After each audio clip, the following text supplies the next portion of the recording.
Welcome to another OCD Recovery Instagram Live.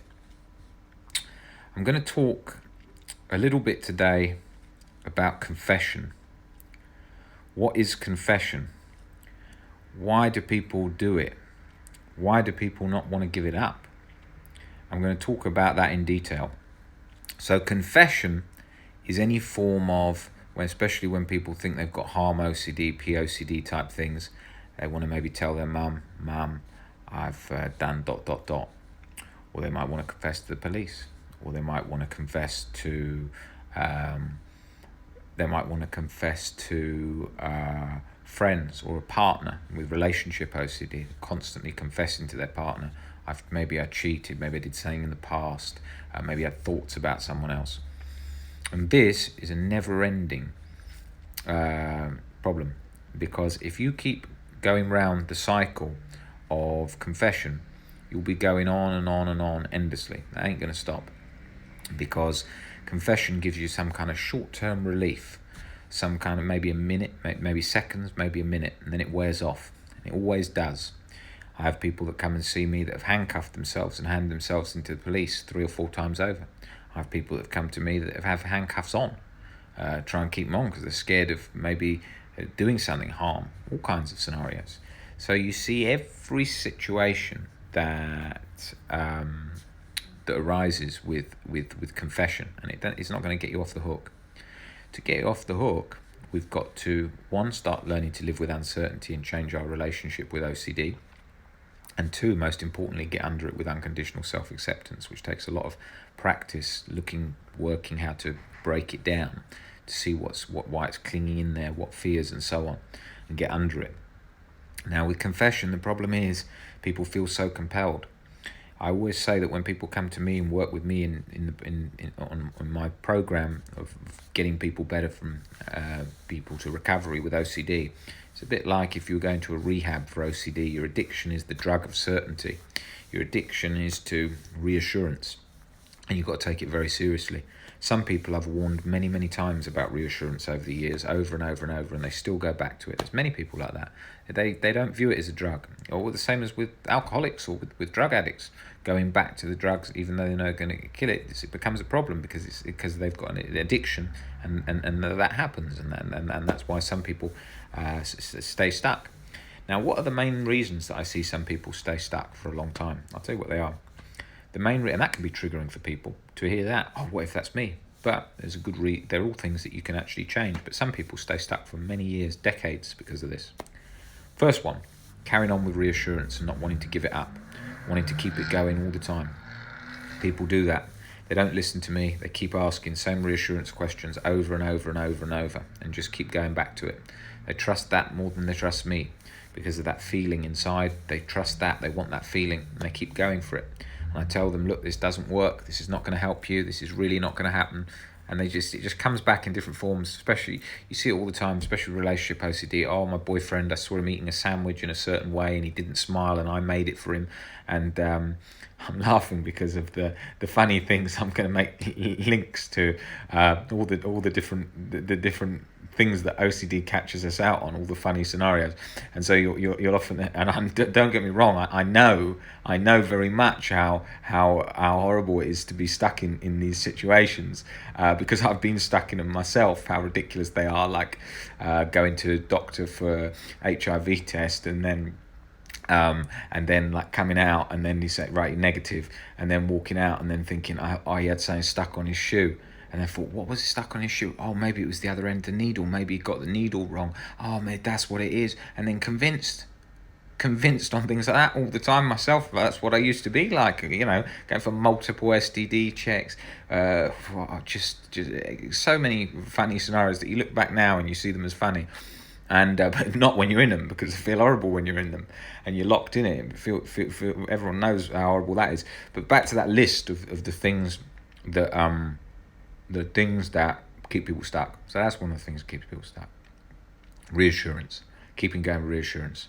Other one is avoidance, staying in the house, not getting out, not pushing into the discomfort, or any, not just house, into any exposures, not wanting to go to the discomfort, keeping back, keeping a distance, not moving into it. That's very important, to move into it, so you can feel that fear and face head on. Very, very important. And you do have to cross over that barrier and get into that discomfort. And if you don't do that, you're always going to be pushed back and held back. So you have to go towards that. That's the next part. A lot of people don't want to feel that discomfort. Some people don't want to, and so they stay stuck for a very long time. And that's another. Not doing homeworks, not wanting to, not keeping up with things, always listening to the OCD and going back in the cycle, and not following into engaging in actual life around them, things that they. Now, where that relates to the things that I was talking about was that you've really got to take confession deadly serious. You've got to view it like you're in a rehab, an OCD rehab, okay? And you don't want to carry on with that. You've got to be strict. Confession and reassurance, dead strict with it. If you fall off a bike, you get back on it, okay? So if you slip up on and you do reassurance, you get back to not doing your reassurance. But you have to be strict with it. You have to be strict with it. It takes time, like same with addiction, for people to realise the extent. I can't think of any reassurance I'd do, even if I really got diagnosed with some quite serious condition. I wouldn't spend ages Googling it. I imagine I would initially. I might go to it, but I'm not so sure if I would these days. I think I'd realise, well, that's it. I've got what I've got. Make peace with it as best I can, because it's not needed. What are you going to get? You're always trying to Google things and stuff to get rid of the feelings, to feel that safety again, and that's the problem there. So avoidance is, this is what Karen's saying here. Yes, that's me. The avoidance, can't stand the physical feelings. How will they make me feel? You get used to them. It's called low frustration tolerance. It's about building it up, getting more comfortable with discomfort. You can tolerate a lot more discomfort than you think. If you had a really nasty injury, you felt a lot of pain, and then suddenly you got better, and then you thought about your anxiety. You think, oh, actually, yeah, I can survive it. Anything's better than that feeling. It's like with the rating things between 1 and 10, how bad something is, how painful it is. Is it 10 or is it a 1? People always say that, that's perspective of an individual. Some people say to me straight away, say, well, how anxious are you feeling today? And then they're not even looking that anxious. They're like, 10. And then I say, all right. And then I say to someone else that's like literally on the floor in tears, and maybe got broken leg at the same time, and then I say, well, how do you feel? What's yours? I feel about 4. Well, it's a perspective. It's about learning to gauge that differently. So we do control that, and we change our perspective on it. A 10 is where you feel absolutely horrendous. You can barely even function at all. It's so bad, that pain. It's really in that position. So I think that's important, something to cover about OCD, is to think really strongly about what reassurance you're doing and making sure that you give it up. Because if you keep it going, let me plug this phone in. If you keep it going, it becomes a problem, and it becomes a problem that you'll end up just keeping on in that cycle all the time. Okay, let's have a look at some of these questions. You can ask questions now, guys. I'll be covering those. Let me have a look here.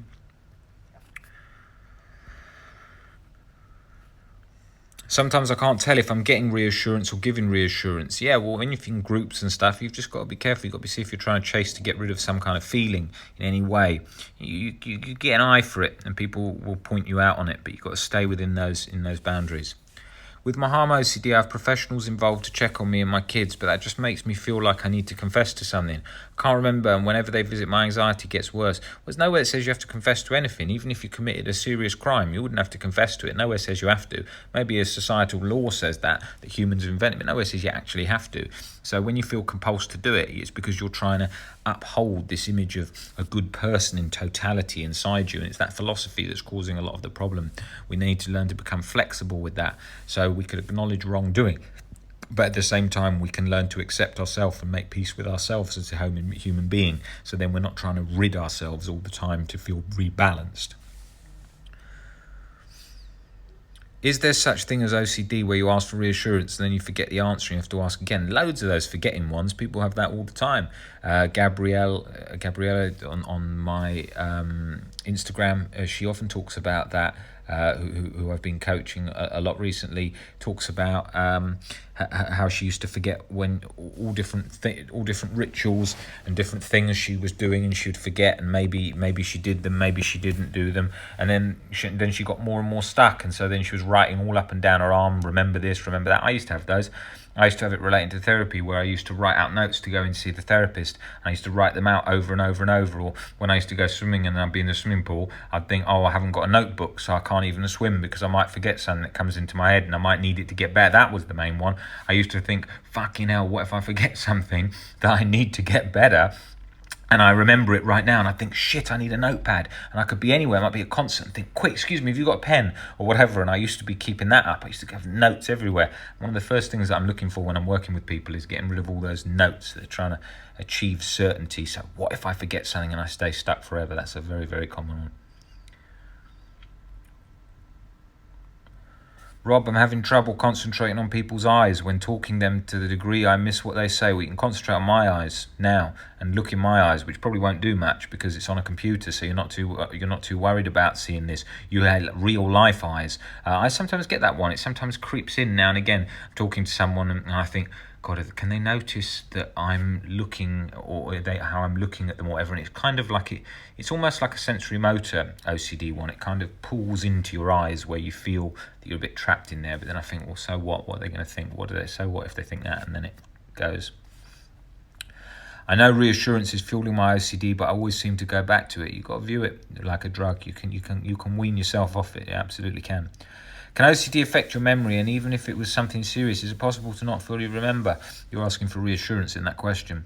How do you differentiate between reassurance and ERP? Because when you do an exposure, you're kind of trying to tell your brain, see, you won't do it. No, you're not trying to do that. An exposure is never to show yourself, see, you won't do it. That's the biggest mistake that people make, especially with suicide OCD. They get the knife and then they go, oh my God, oh yeah, I definitely wouldn't do it. Or with the harm OCD, that's not it. That's trying to prove that you wouldn't do it. That's not it. That becomes a reassurance. It's about learning to accept. When you do an exposure, it's to, yes, initially with some of those harm exposures, it is, but then it can become compulsion and reassurance, so we don't do it past that, and why I don't encourage a lot of those.